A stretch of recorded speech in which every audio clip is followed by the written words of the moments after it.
Si par exemple je vous demande de me citer un livre qui vous a marqué, si je vous demande de citer une œuvre, un film qui vous a marqué dans votre vie, ou une musique, ou Autant voilà, des choses n'importe le comme vent, ça ça. vous dit quelque chose? Ah oui, qu'est-ce que Alors, je voilà. l'ai lu, je Donc, l'ai c'est un relu, livre, j'ai ça souligné, mon mari, ça faisait rire. J'ai souligné des paragraphes. C'est l'histoire de Je ne me quoi? rappelle même pas du Hein? nom de l'auteur, c'est Oh, ça qui bah, est bête. Si. C'était qui l'auteur? C'est Margaret, une je dame. sais plus quoi, oui. Non, c'est l'histoire de Scarlett. Scarlett O'Hara. Et Red Butler. Ok, donc Red ça Butler. C'est Ah, j'étais Gable. déçue. Mon Dieu, qu'est-ce qu'il était beau. Et quel amourage quand même, à la fin, tout Nous, à fait, son mari. on habitait à Dinan, et on avait été, mon frère aîné nous avait emmenés en 2 chevaux à Rennes pour aller voir le film. Ah oui, ah oui, Donc il y ça avait m'étonne pas. le livre qui est sorti en film Ah oui, ensuite. oui, Ouais. Ok. avant le film. Ok, donc ça c'est ok, une œuvre oui. citée, ok.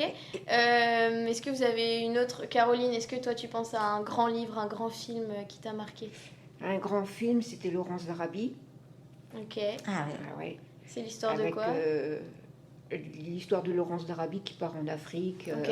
en Arabie avec Omar Sharif, qui Ah arrive oui, Omar sur son Sharif. chameau dans le désert. C'était beau lui aussi. Qu'est-ce que c'était beau, je le vois encore là. Vous aviez C'était le quel bon âge? Dieu. Vous Omar aviez Sharif, quel âge, c'était le bon Dieu. Ah ouais, Vous aviez quel âge dans ces films-là? Vous étiez...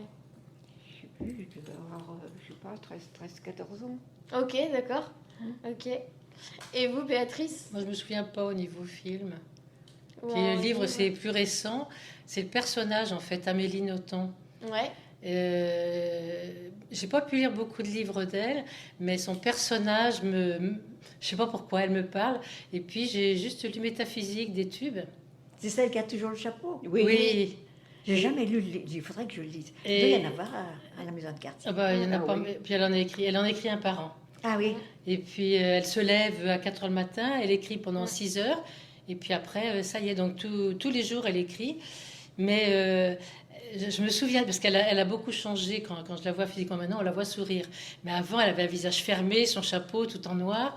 Et je l'ai vue 2-3 fois à Rennes, en fait, parce qu'elle vient Oui, régulièrement. à West France, elle vient à West France. Oui, et puis elle était au Forum du Livre, parce qu'une fois je suis allée m'acheter un truc, puis je voyais une queue de personnes, je dis tiens c'est marrant, puis quand je suis allée voir je dis mince c'est Amélie qui est là, et la façon dont elle parlait aux gens j'ai trouvé très proche des personnes, et elle passe du temps avec chaque personne, d'où Ah une oui. queue qui allait presque jusqu'en bas. Ah oui. Et dans ce livre, Métaphysique des tubes, ben, je me suis sentie assez concernée, parce que pour moi, je me suis considérée longtemps comme une enfant autiste, parce que fermée au niveau du monde. Et elle écrit dans ce livre un bébé qui grandit, parce qu'il aurait pu marcher et tout, et qui bougeait pas, qui respirait simplement, couché dans son lit. Donc le papa, la maman, désespérés. Puis un jour, la grand-mère vient et elle lui met un petit morceau de chocolat dans la bouche. Et c'est ça qui réveille l'enfant. La douceur du chocolat, le goût. Et d'un seul coup, le bébé s'éveille et il est éveillé à la vie.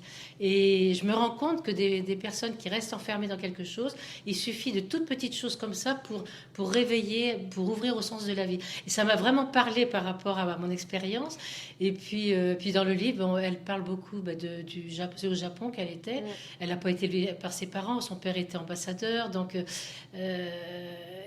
on sent qu'il y a une crainte par rapport aux parents qui est restée longtemps, et en tant qu'écrivain, la réussite qu'elle a eue, je trouve ça amusant parce que ça fait décaler. Et moi, j'aime bien les gens décalés.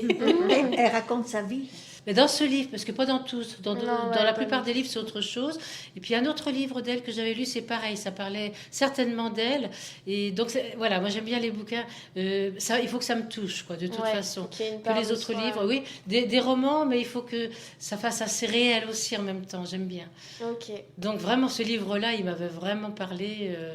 C'est comme Bernard Werber avec les fourmis. C'est- Ah oui, ah oui, oui. Non, puis lui, c'était un autre surtout, c'était où il se donnait l'expérience de la mort. Enfin, dans le livre, ce sont des jeunes étudiants qui se donnent la mort pour faire le passage de la mort et revenir, pour pouvoir raconter ce qui se passe quand on est mort.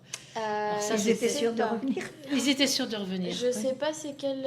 Je sais me pas souviens c'est plus. lequel livre. Thanatos, là où je crois quoi, ouais. Les Thanatonautes. Oui. Les Thanatonautes. Les Thanatonautes. Ouais, ok. Parce que les fourmis, j'ai moins aimé. Moi, je me souviens d'un livre, et c'était La mare au diable de Georges Sand. Ah oui. Ah oui. Je n'ai jamais pu lire ce livre. Mm. Parce que quand j'ai commencé, j'avais un mal de crâne épouvantable. Et il fallait à tout prix le lire parce que c'était demandé par l'école. Et maman me forçait à lire. Et je me souviens que ce livre-là, je ne peux pas le voir. Ah ouais. Oui. Et comment ça J'ai se fait mal à la tête dès que je le vois. Ouais, ça tu vous as rappelle lu ce souvenir-là. Ah ouais. Ouais. Ah oui. Ok. Ouais, Georges J'ai Sand. visité sa maison. Ah, Georges Oui, Sand. oui, à Georges Ouais. Sand. Georges Sand. C'était des écrivaines qui vous inspiraient ou pas de se dire c'est une femme qui se donne un nom Ah non, d'homme qui est connu. Des livres, Un pour somme- des livres d'école. Un Oui. somme complet. alors. Pour des livres d'école, oui. Juste ce côté femme qui pouvait pas Ouais. exister comme écrivaine en tant que femme. Donc Ok. obligée de prendre un nom d'homme. C'est juste, c'est surtout ça. Ok. Parce qu'il y en a d'autres, des peintres, il y en a beaucoup qui ont fait ça aussi. qui ont ouais. fait ça pour pouvoir exister de par leur Ouais. art, quoi. Carrément. C'est pour ça que c'est bien qu'on parle bien des femmes maintenant. Oui. Ah bah oui, il faut. Parce que je vois mon mari qui dit tiens, c'est encore une femme. Il dit mais elles sont partout. Mais j'ai mais c'est normal, Heureusement. moitié-moitié.